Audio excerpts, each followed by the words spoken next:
All right, let's go ahead and get started.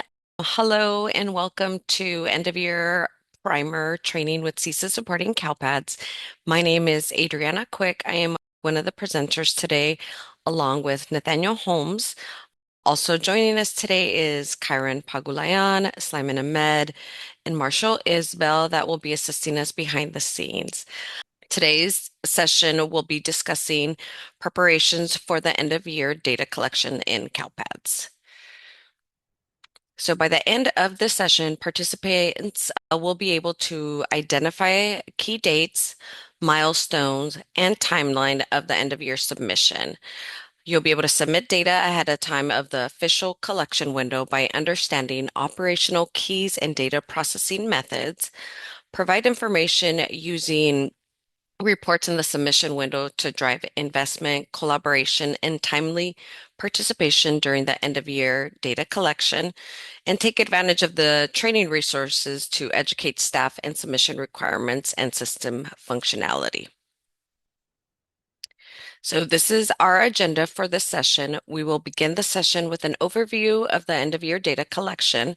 We will then discuss how you can prepare for the two different submissions in advance of the snapshot. And lastly, we will conclude this session with a wrap-up recounting key points.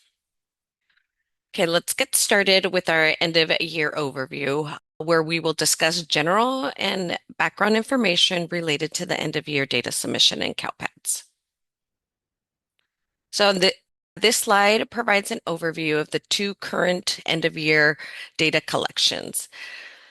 In the past, CALPADS required 4 separate submissions, end of year 1 through end of year 4. These have now been consolidated into end of year 1 and end of year 2, simplifying the submission process while still capturing all required data.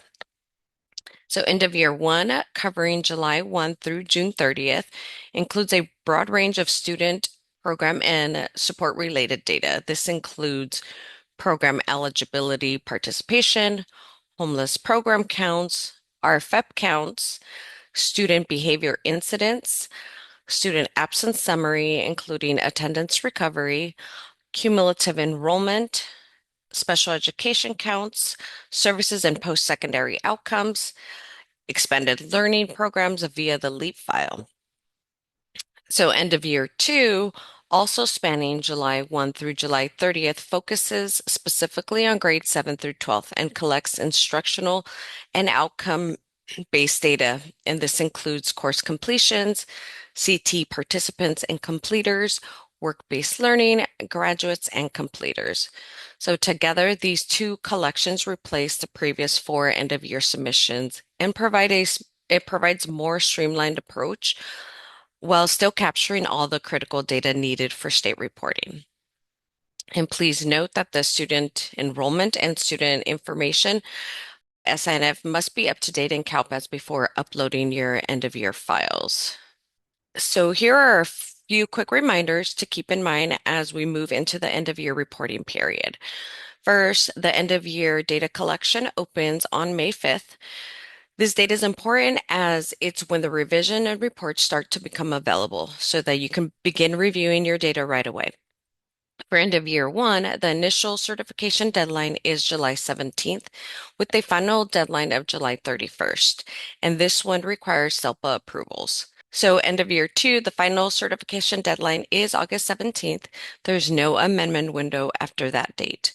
Everything needs to be completed before the deadline, and it is important that you start planning early, especially with the staff being out on summer break. The graduation cohort cutoff date is August 15th. This date determines which students count in the cohort for the reporting year. So this means the end of year certification deadline and the pool of the data for ACGR have been decoupled. As a result, there might be a slight difference between the certified count and graduate and completers, and those included in the 4-year ACGR. So this slide outlines a full data submission calendar for 25-26 school year. But for today's purpose, we want to focus specifically on the end of year submission. As you can see, On the left portion of this timeline, both Fall 1 and Fall 2 submission with census date, certification deadlines, and amendment windows have already passed. Moving into the spring and summer portion of the timeline, you'll see that end-of-year submission window. This is the next major reporting phase, and it covers all of end-of-year data for the 25-26 reporting cycle. The end-of-year submission officially opens on May 5th, 2026. That's the point when LEAs can begin uploading, reviewing, revising their end-of-year data. Reports also begin populating at this time, which allows LEAs to identify issues early.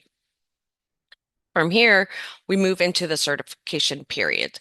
End of year 1 has a certification deadline of July 17th, followed by its final deadline of July 31st, which requires SELPA approvals. End of year 2 has a single final certification deadline on August 17th, and there's no amendment window for end of year 2. So you'll also notice that the cohort pool happens on August 17th, the same day as end of year 2 final deadline. So even though these events occur on the same date, they are processed independently, which is why we say the cohort pool is decoupled from the end of year certification. So again, this slide just reiterates that end of year 1 has 2 levels of approval. LEA approval and SELPA approval is required. And end of year 2 has 1 level, and that's the LEA approval. The recommended date for no fatal errors for end of year 1 is June 26, and end of year 2 is August 3rd. As a best practice, LEA should resolve all fatal errors by the specified dates. Resolving all the errors by the recommended date for no fatal errors ensures that LEA staff have adequate time to review error-free reports for accuracy. End of year 2 does not have an amendment window, and there will be no opportunity to update any end of year data following the close of this deadline.